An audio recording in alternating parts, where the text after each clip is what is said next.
कर्तावे स्तोत्रम। प्रभु यीशु मसीह के सामर्थ्य, अद्भुत और मीठे नाम में आप सबों को मेरा सलाम। प्रभु का धन्यवाद दे प्रियो, ये समय फिर एक बार परमेश्वर आपके और मेरे जीवन में लेकर आया। आज का दिन यहोवा ने मेरे और आपके लिए बनाया ताकि हम इसमें आनंद को मना सके और आप सब आनंदित और सुरक्षित है, ऐसा मैं विश्वास करता हूं। अगर आपके आनंद के ऊपर परमेश्वर के उस आनंद के ऊपर जो उसने स्वर्ग से आपको दिया है, अगर आपकी परिस्थितियां उस पर भारी पड़ रही है तो आपको परमेश्वर की संगति में बैठने की बहुत अधिक जरूरत है। हालेलुया।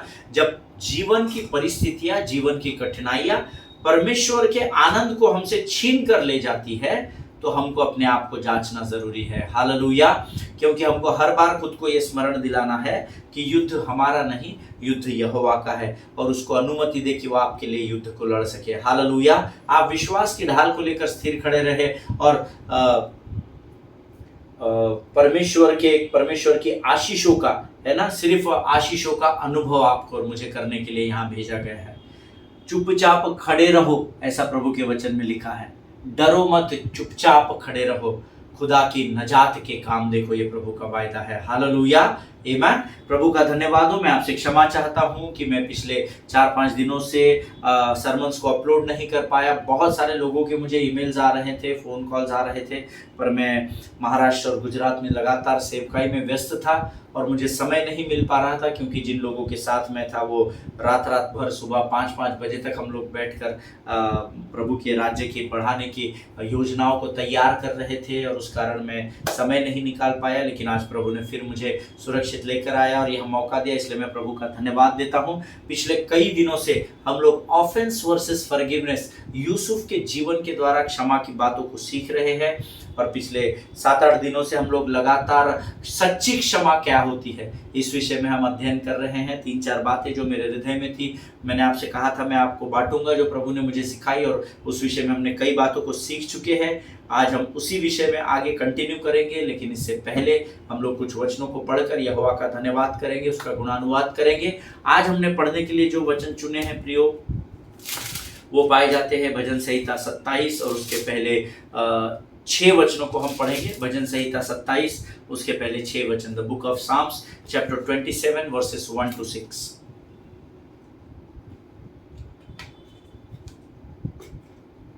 मेरा विश्वास है आपके पवित्र शास्त्र आपके पास है, वो चाहे ये पवित्र शास्त्र किताब के रूप में रहे, चाहे वो मोबाइल के रूप में रहे, चाहे किसी भी गैजेट के रूप में रहे, लेकिन पवित्र शास्त्र के वचनों को पढ़ने के लिए आज हम यहाँ इकट्ठा हुए हैं। So let us open our Bible to the book of Psalms chapter 27 and the verse says, Jehovah परमेश्वर मेरी ज्योति और मेरा उद्धार है, मैं किससे डरूं? यहोवा मेरे जीवन का दृढ़ गढ़ ठहरा है, मैं किसका भय खाऊं? जब कुकर्मियों ने जो मुझे सताते और मुझी से बैर रखते थे, मुझे खा डालने के लिए मुझ पर चढ़ाई की, तब वे ही ठोकर खाकर गिर पड़े। चाहे सेना भी मेरे विरुद्ध छावनी डाले तो भी मैं न डरूंगा, चाहे मेरे विरुद्ध लड़ाई ठन जाए, उस दशा में भी मैं हियाव बांधे निश्चिंत रहूंगा। हालेलुया। एक वर मैंने यहोवा से मांगा है, उसी के यत्न में लगा रहूं कि मैं जीवन भर यहोवा के भवन में रहने पाऊं और जिससे यहोवा की मनोहरता पर दृष्टि लगाए रहूं और उसके मंदिर में ध्यान दिया करूं, क्योंकि वह तो मुझे विपत्ति के दिन में अपने मंडप में छिपा रखेगा, अपने तंबू के गुप्त स्थान में वह मुझे छिपा लेगा और चट्टान पर चढ़ाएगा। अब मेरा सिर मेरे चारों ओर के शत्रुओं से ऊंचा होगा और मैं यहोवा के तंबू में जय जयकार के साथ बलिदान चढ़ाऊंगा और उसके भजन गाऊंगा। हालेलुया। परमेश्वर इन वचनों के पढ़े जाने पर हम में से प्रत्येक को आशीष दे। यहोवा परमेश्वर मेरी और आपकी ज्योति और हमारा उद्धार है, और क्योंकि यहोवा मेरे अंधकार में मेरी ज्योति है और यहोवा मेरा उद्धार है, तो भला मैं किससे डरूं? मुझे और आपको किसी से डरने की जरूरत नहीं है, ना मनुष्य का भय, ना शत्रु का भय। क्यों? क्योंकि इस भय के ऊपर मेरे परमेश्वर का उद्धार और अनुग्रह मेरे लिए काफी है। हालेलुया। यहोवा मेरे जीवन का दृढ़ गढ़ ठहरा है, मैं किसका भय खाऊं? हालेलुया। यहोवा परमेश्वर जो है वो हमारा शरण स्थान है, हमारा दृढ़ गढ़ है, और वचन कहता है अगर यहोवा आपका दृढ़ गढ़ है तो आपको किसी से भयभीत होने की जरूरत नहीं है। हालेलुया। आमीन। जब कुकर्मियों ने जो मुझे सताते और मुझी से बैर रखते थे, मुझे खा डालने के लिए मुझ पर चढ़ाई की, तब वे ही ठोकर खाकर गिर पड़े। ये मैं अपने जीवन की गवाही के द्वारा आपको बताता हूँ। युद्ध आपका नहीं है, युद्ध यहोवा का है। जितने मुख आपके विरोध में खुलेंगे, जितने कुकर्मी आपके विरोध में आएंगे, चढ़ाई करेंगे, परमेश्वर उनका न्याय इसी पृथ्वी पर करेगा। हालेलुया। मैंने देखा है लोगों को अपने जीवन में ठोकर खाकर गिरते हुए, मैंने देखा है लोगों को परमेश्वर को लोगों का न्याय करते हुए। आपको डरने की जरूरत नहीं है, क्योंकि युद्ध यहोवा लड़ रहा है। हालेलुया। चाहे सेना भी मेरे विरुद्ध छावनी डाले, तो भी मैं नहीं डरूंगा। हालेलुया। ये विश्वास कब आता है पता है? जब आप परमेश्वर के हाथों को थाम कर रखते हैं, तो आपका भय खत्म हो जाता है। क्योंकि आपको भयभीत करने वाली ताकतें और शक्तियां तब तक ही काम करेंगी जब तक आप प्रभु से दूर है। लेकिन जब आप प्रभु के साथ रहेंगे, तो ये कोशिश करेंगे, ये आएंगे, गरजने वाले सिंह के समान ये चिल्लाएंगे, लेकिन सिर्फ इनकी आवाज आप तक आएगी, ये आपके सिर के बाल को भी नहीं लेकर धक्का लगाने पाएंगे। हालेलुया। आमीन। चाहे सेना भी मेरे विरुद्ध छावनी डाले, तो भी मैं नहीं डरूंगा। चाहे मेरे विरुद्ध लड़ाई ठन जाए, अब ये भाग अंडरलाइन कर ले, उस दशा में भी मैं हियाव बांधे निश्चिंत रहूंगा। उस दशा में मैं हियाव बांध के थरथराता रहूंगा, कपकपाता रहूंगा नहीं लिखा है। अंग्रेजी में लिखा है, though an army encamp against me, my heart shall not fear, though war arise against me, yet I will be confident। Hallelujah. मैं उस लड़ाई की दशा में भी हियाव बांधे निश्चिंत रहूंगा। निश्चिंत रहना बहुत जरूरी है। निश्चिंत वो ही रह सकता है जो यहोवा पर टिका हुआ रहता है। That is why I always teach my people, learn to lean on God। परमेश्वर पर टिके रहना सीखिए। हर परिस्थिति में वो आपको निश्चिंत अपने बाहों में लेकर खड़ा रहेगा। हालेलुया। वो आपको अपने गोद में बैठा लेगा, क्योंकि स्वर्ग का परमेश्वर आपसे और मुझसे प्रेम करता है। हर दशा में निश्चिंत रहना सीखना होगा। आमीन। एक वर मैंने यहोवा से मांगा है, उसी के यत्न में लगा रहूंगा कि मैं जीवन भर यहोवा के भवन में रहने पाऊं, जिससे यहोवा की मनोहरता पर दृष्टि लगाए रखो। हालेलुया। अद्भुत वचन है। क्या हम वर तो मांग रहे हैं, हम वर क्या मांग रहे हैं? प्रभु अच्छा घर दे, अच्छा मोटर दे, अच्छा बंगला दे, अच्छी पत्नी दे, अच्छा पति दे, बच्चों का अच्छा पालन पोषण कर, उनको अच्छे स्थानों पर नियुक्त कर। हम ये वर परमेश्वर से मांग रहे हैं। लेकिन देखिए, परमेश्वर के हृदय के सबसे करीब का व्यक्ति, जिसने परमेश्वर जिसे अपना दोस्त कहता है, परमेश्वर ने उसको पहचान लिया, और दाऊद ने भी परमेश्वर को परख लिया है। और अब यहाँ दाऊद कहता है, मैंने तो यहोवा से एक ही वर मांगा है कि हर समय उसी के यत्न में लगा रहूंगा। क्योंकि दाऊद इस बात को जानता है कि जब वो उसी के यत्न में लगा रहेगा, तो उसको किसी भी भली वस्तु की घटी नहीं होगी। हालेलुया। परमेश्वर इस बात को समझने में आपकी सहायता और मदद करे। एक वर मैंने यहोवा से मांगा है, प्रभु उसी के यत्न में लगा रहूंगा कि मैं जीवन भर यहोवा के भवन में, यहोवा की उपस्थिति में रहने पाऊं, ताकि यहोवा की मनोहरता पर दृष्टि लगाए रखूं। हालेलुया। जीवन भर यहोवा की उपस्थिति में। संसार में अपने शरीर की अभिलाषाओं को पूर्ण करने से बेहतर है हम यहोवा की देवड़ी पर खड़े रहे, तो हम संसार की सारी आशीषों से भर दिए जाएंगे। हालेलुया। आमीन। क्योंकि वह तो मुझे विपत्ति के दिन में अपने मंडप में छिपा रखेगा। हालेलुया। तेरे परों के साए में मैं पाऊं सुकून, तेरे बाहों के बंदिशों में मिलती है पनाह। आमीन। जब हम परमेश्वर की सुरक्षा में रहते हैं, वचन कहता है, विपत्ति के दिन जब मेरे आएंगे, तो परमेश्वर अपने मंडप में मुझे छिपा कर रखेगा। हालेलुया। आपके जीवन के विकट परिस्थिति में अपने मंडप में परमेश्वर आपको छिपा कर रखेगा। कब? जब आप उसकी ओर ध्यान लगा कर रखेंगे। हालेलुया। अपने तंबू के गुप्त स्थान में वह मुझे छिपा लेगा और समय आने पर वो मुझे चट्टान पर चढ़ा देगा। हालेलुया। परमेश्वर सुरक्षा करने वाला परमेश्वर है। प्रभु का नाम यहोवा निस्सी है, जो हमारे जय का झंडा है। मुझे और आपको अपने जीवन में आने वाली परिस्थितियों से डरने की बिल्कुल भी जरूरत नहीं, क्योंकि हमारे युद्ध को उस परिस्थिति पर विजय देने के लिए स्वर्ग का परमेश्वर स्वयं लड़ रहा है। हालेलुया। वो उसका युद्ध नहीं है ना। पहला पत्रस 5वां अध्याय 8वें वचन में लिखा है, तुम्हारा विरोधी शैतान, परमेश्वर का विरोधी शैतान नहीं, शैतान की औकात भी नहीं है परमेश्वर का विरोध कर सके, लेकिन वो क्या करता है, हम देखिए हमारे परिवार में उस व्यक्ति को, फॉर एग्जाम्पल उस बच्चे को किडनैप किया जाता है जो कमजोर होता है।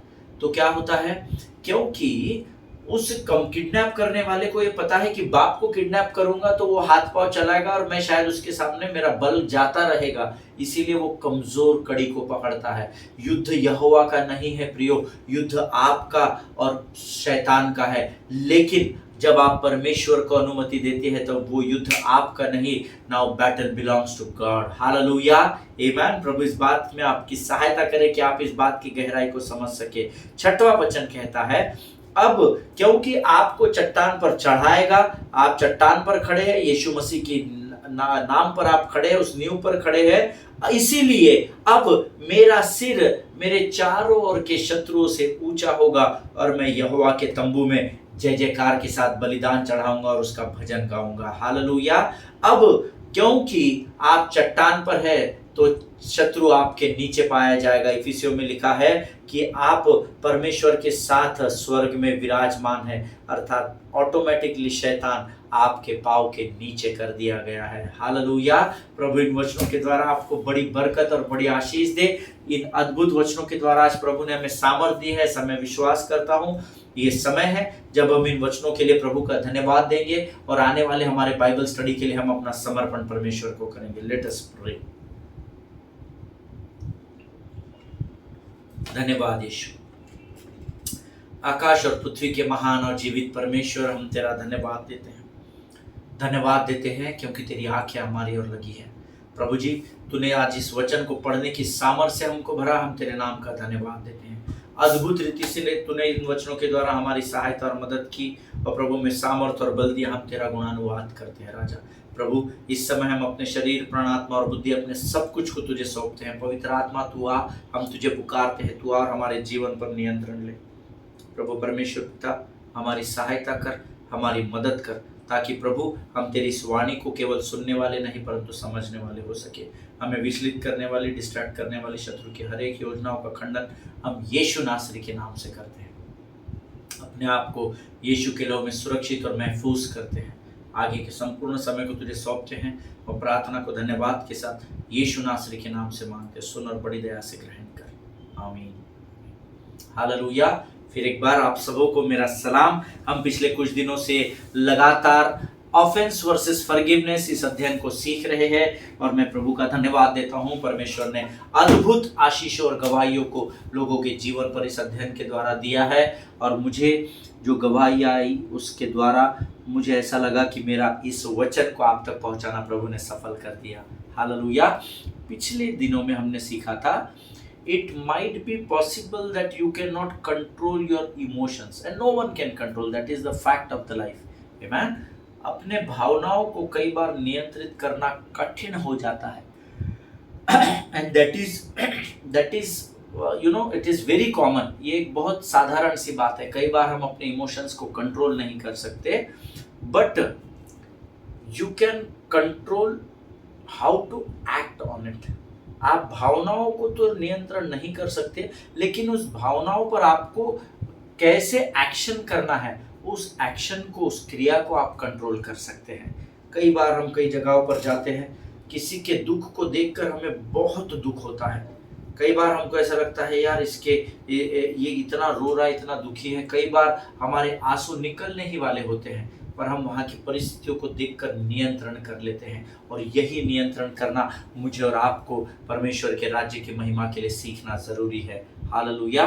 मैंने आपको पिछले दिनों बताया था, जब आप उस इंसान को, उस भाई या बहन को देखते हैं जिनके द्वारा आपको बहुत दुख पहुंचा है, आपका घर परिवार हिल गया है, आपकी सेवा हिल गई है, तो आपको, आपकी भावनाएं बहुत क्रोधित होगी, है ना। वो दुख आपको, वो सारी बातें शत्रु स्मरण दिलाएगा। लेकिन ऐसे समय में ही हमको उन भावनाओं पर नियंत्रण करना है। You must speak. आपको अपने आप के मुख के द्वारा उस व्यक्ति को देखने के बाद आप पलट जाइए और अपने उसको बुरा बोलने से अच्छा है आप अंगीकार करें, मैं अपने आनंद को इस व्यक्ति के लिए नहीं खो सकता। परमेश्वर पिता, तू शालोम, शांति से मुझे भरा है प्रभु, मैं अपनी शांति को इस भाई या इस बहन के लिए नहीं खोऊंगा। मैं तय करूंगा प्रभु कि मुझे क्या करना है, क्या नहीं करना है। मैं अपने इमोशंस पर, अपनी भावनाओं पर दूसरों को नियंत्रण नहीं करने दूंगा। अक्सर मैं आपको आज एक बात बताता हूं, जब आपकी भावनाओं पर दूसरा मनुष्य नियंत्रण करने लग जाए तो ये जान लेना कि आप डेंजर जोन में हैं। दैट इज व्हाट मैं अक्सर लोगों को कहता हूं, learn to live a practical life. अपने जीवन में प्रैक्टिकल जीवन को जीना सीखे। इमोशंस कई बार आपको अंधकार की ओर ढकेल देता है। You need to control your emotions. आप सोच को तो कंट्रोल नहीं कर पाते कई बार, लेकिन उस सोच को क्रोध में बदलकर उस पर एक्ट करना है कि नहीं, ये चुनाव आपके हाथ में परमेश्वर ने दिया है। You have to take control on your emotions and actions, that is very important. कई बार जब आप दुखी या किसी के द्वारा आहत हो जाते हैं, हर्ट हो जाते हो, तो आप इस प्रतीक्षा में रहते हैं, मैं भी इस प्रतीक्षा में रहता हूं कि अगला आदमी आकर मुझसे माफी मांगे, अपने गलती को कबूल कर ले, तो और करे। तो आप ये ना भूले कि उन बातों की जब आप प्रतीक्षा में लगे रहते हैं कि उसने मुझसे आकर माफी मांगनी चाहिए, उसने मेरे पाँव में पड़े रहना चाहिए, उसने मुझसे आकर ये कहना चाहिए कि नहीं नहीं आप बड़े हैं, मैं छोटा हूँ। जब आप इस प्रतीक्षा में लगे रहते हैं और वेट करते रहते हैं ना, तो ये कभी नहीं भूलना कि वो प्रतीक्षा आपके मन और हृदय के अंदर कड़वाहट और तकलीफों को और बढ़ावा देती चली जाती है। हालेलुया। ये मुझे आपको समझाने की ज़रूरत नहीं, हम सब कभी ना कभी उस दौर से होकर गुजरे हैं, या शायद आज आप उस दौर में हैं कि जिसने आपको हर्ट किया है, आपके साथ बुरा व्यवहार किया है, आप शायद उसको माफ़ नहीं कर पाए और आज भी ये प्रतीक्षा कर रहे हैं कि वो आएगा, मेरा भी एक दिन आएगा जब वो मेरे पाँव में आकर रोएगा, गिड़गिड़ाएगा। लेकिन आपकी ये सोच, आपकी ये प्रतीक्षा आपके मन को और कड़वाहट से भरती चली जा रही है, और आप ये भली भांति जानते हैं। हालेलुया, आमीन। देखिए, अगर आपके मन में उस मनुष्य के प्रति क्षमा नहीं है, तो खातरी से कड़वाहट और तकलीफों को आप बढ़ावा दे रहे हैं। और आप जानते हैं कि शैतान चालाक है, शैतान आपको उस कड़वाहट से कभी भी बाहर नहीं निकलने देगा। शैतान उन लोगों के हृदय को और कठोर कर देगा कि वो लोग कभी भी आकर आपसे माफी नहीं मांगे। हालेलुया। जिनके सुनने के कान हो वो सुन ले। वो आपसे माफी मांगे, वो आपसे माफी ना मांगे, आप उनको क्षमा कर देना। हालेलुया। ताकि आप उस बोझ में जिसमें आप दबे हुए हैं, जो नासूर के समान गहरे घाव किसी मनुष्य के प्रति आपके हृदय में है, आप उससे आजाद हो जाए। हालेलुया। शैतान उनके हृदय को कठोर कर देगा कि वो आपसे कभी भी आके माफी नहीं मांगेंगे, जिससे आप जीवन भर तकलीफ में बने रहेंगे, कड़वाहट में बने रहेंगे। इसीलिए आपको सच्ची क्षमा करनी होगी। हालेलुया। और इसीलिए आपको एक निर्णय लेना होगा कि आप इन भावनाओं में, इमोशन में फंस कर अपने जीवन में गलत चुनाव को कभी नहीं करेंगे। ये आपको आज, you have to take the deliberate decision about this. If you truly want to forgive somebody, then you have to take deliberate decision that you should not be in the trap of the devil. Emotional trap में आप ना आए, जिसके द्वारा आप कहीं गलत निर्णयों को अपने जीवन में न ले लें। हालेलुया। अब तक हमने सच्ची क्षमा के बारे में 3 बातें सीखी। पहले, डू नॉट रिकॉल और repeat their offence to other people. जिन्होंने आपको दुख दिया है, आपको आहत किया है, उनकी बातों को, उनके अपराधों को लोगों तक जाकर बार बार रिपीट ना करें। दूसरी बात हमने सीखा, डू नॉट सीक रिवेंज और रिसेंट देयर ब्लेसिंग्स। आप जिन्होंने आपको आहत किया है, दुखी किया है, आप उनके प्रति बदले की भावना अपने हृदय में न रखें और ना ही उनके जीवन में आने वाली आशीषों को देखकर आप उनसे जलन रखें, ईर्ष्या रखें। हालेलुया। तीसरी बात जो आज हमने समाप्त की है, जो हम पिछले 2-3 दिनों से सीख रहे थे, डोंट रिवाइंड देयर ऑफेंस और रिप्ले योर इमोशंस। हालेलुया। जिस किसी ने भी आपको आहत किया है, दुखी किया है, उनके उन अपराधों को बार बार सोचकर अपने अंदर के घाव को और गहरा न करें और ना ही आपकी भावनाओं को उन बातों के ऊपर हावी होने दे। Hallelujah. And now last but not the least, the fourth thing about real forgiveness, true forgiveness, सच्ची क्षमा के बारे में जो चौथी बात मैं आपको बताना चाहता हूं, release the people from their worries who have hurt you and remember their doings differently. Hallelujah. लिख लीजिए, मैं जो लोग नोट्स लिखते हैं मैं फिर एक बार बता दूं, release the people from their worries who have hurt you and remember their doings differently. Amen. उन लोगों को उस चिंता से आजाद कर दे जिन्होंने आपको दुख दिया है, वो खुद चिंतित है, उनको उन चिंताओं से आजाद कर दे और उनके की गई बातों को दूसरे तरीके से सोचिए, है ना। आप जितना उनके बुरी बातों को उनके किए अनुसार सोचेंगे, आपका दुख बढ़ता जाएगा। उनको दूसरी तरह से सोचना कैसे संभव है पास्टर साहब, इतना दुख दिया है, मैं कभी क्षमा नहीं कर सकता, कभी भूल नहीं सकता, तो फिर आप उन्नति नहीं कर पाएंगे, आप स्वयं आपके आशीषों में बढ़ने के लिए रोड़ा बन जाएंगे, बाधा बन जाएंगे। आमीन। देखिए, मैं आपको वचन के द्वारा बताता हूं।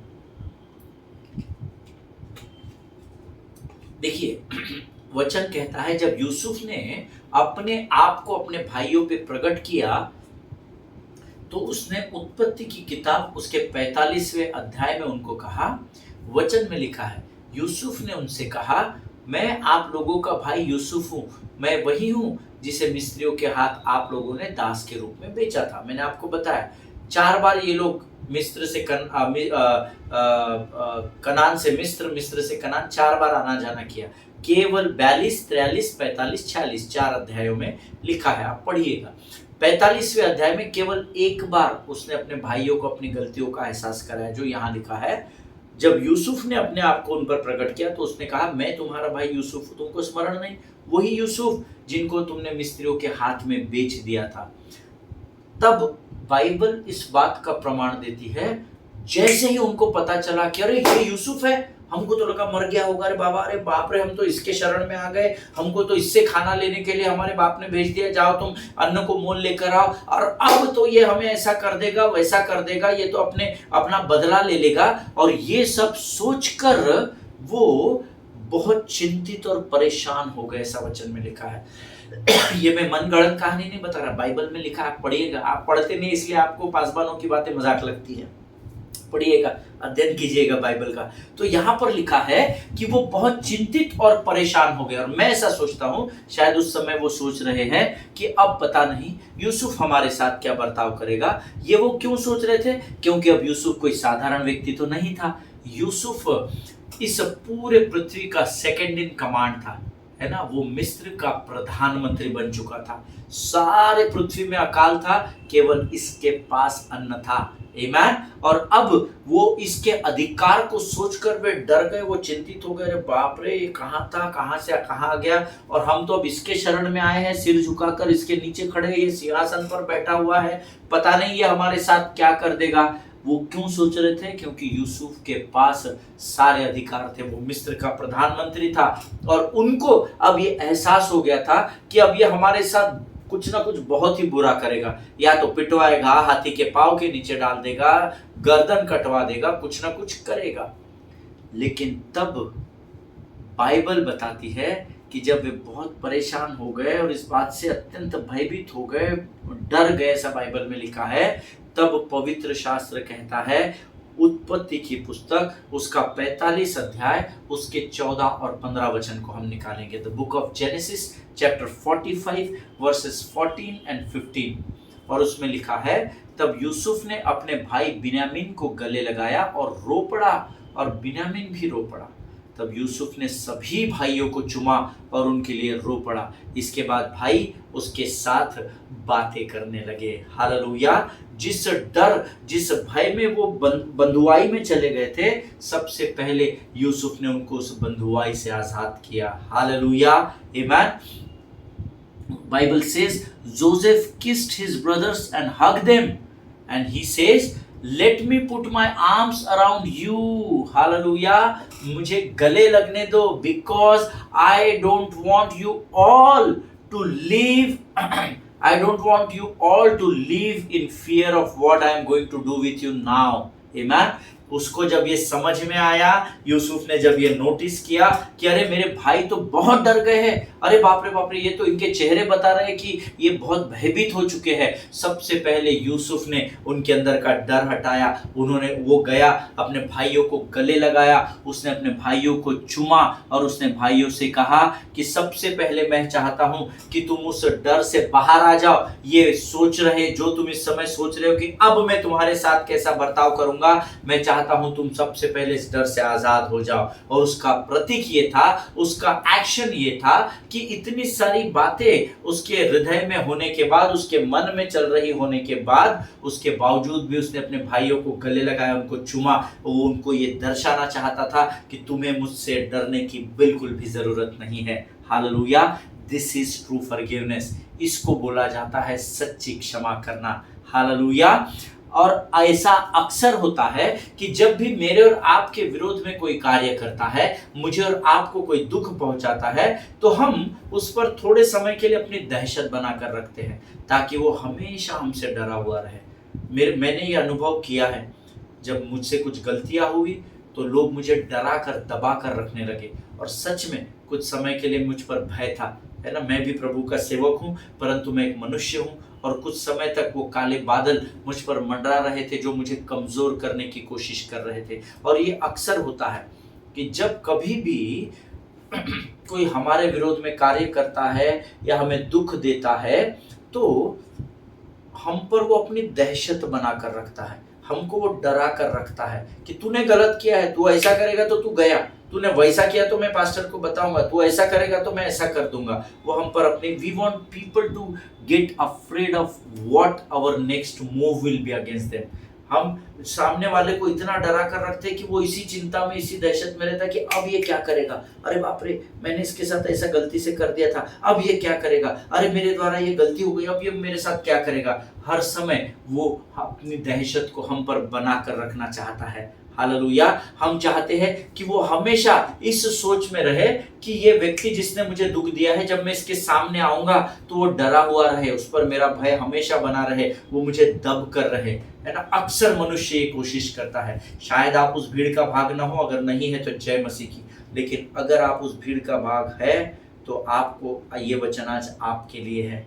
यूसुफ ने सबसे पहले अपने भाइयों के अंदर के डर को दूर कर दिया। हालेलुया। हमको ये समझना होगा, हमको ये सीखना होगा। आमीन। ये सच्ची क्षमा नहीं है। Then what is true forgiveness? True forgiveness says that what I am going to do is to release you from the fear of wondering what my next move will be in your life. Amen. सच्ची क्षमा वो है जो यूसुफ यहाँ सिखा रहा है ना। यूसुफ ने, उसके भाइयों ने जैसे उसको प्रधानमंत्री के चेयर पर देखा और उसने बताया मैं यूसुफ हूँ जिसको तुमने मिस्रियों के हाथ बेचा था, ये घबरा गए, डर गए, थरथराने लग गए होंगे, कपकपाने लग गए होंगे, अब ये क्या करेगा, मारता के हाथी के पांव के नीचे कि बेड़ियों में जकड़ेगा, जेल खाने में डालेगा, ये थरथरा रहे होंगे। तो सबसे पहले यूसुफ ने इनके जीवन से उस भय को निकाल दिया। आओ मेरे गले लगो मेरे भाइयों, उसने उनके माथे पर चूमा ताकि वे जान सके कि तुम्हें मुझसे डरने की जरूरत नहीं है, मैंने तुम्हें सच्ची क्षमा कर दी है। हालेलुया। आमीन। परमेश्वर इस वचन के द्वारा आपको और मुझे बड़ी बरकत और बड़ी आशीष दे। प्रियो, सच्ची क्षमा तब है जब मैं अपने एक्शन से, अपने बिहेवियर से ये बता दूं कि मैं, आप लोगों ने भले ही मेरे साथ बुरा किया, आप लोगों ने मेरे विरोध में बहुत कुछ बोला, आप लोगों ने मेरा बहुत बुरी तरीके से इस्तेमाल किया, लेकिन मैं आपके साथ उसके बदले में ऐसा कुछ नहीं करूंगा जिसके द्वारा आपको तकलीफ हो या दुख पहुंचे। हालेलुया। उसको कहते हैं सच्ची क्षमा करना। कितने लोग हैं जिन्होंने ऐसी सच्ची क्षमा की है, आप बेहतर अपने जीवन के बारे में जानते हैं। Hallelujah. This is true forgiveness what Joseph did here. Amen. जो यूसुफ ने यहाँ किया था, इसको सच्ची क्षमा कहते हैं। नहीं तो हम लोगों को दबा कर रखते हैं, जब उनकी गलतियां हमको पता होती है तो हम उनको डोमिनेट करने की कोशिश करते हैं, हम उनको दबा कर रखने की कोशिश करते हैं। But then that is not true forgiveness beloved people of God. Hallelujah. परमेश्वर आज के इन वचनों के द्वारा हम में से प्रत्येक को आशीष दे। कल हम इसी वचन में और आगे बढ़ेंगे। मुझे अभी भी नहीं पता ये वचन कितने दिन तक चलेगा। हालेलुया। मेरे ख्याल से 18 या 20 दिन हो गए हैं, तकरीबन 3 सप्ताह हम इसमें लगातार बढ़ रहे हैं।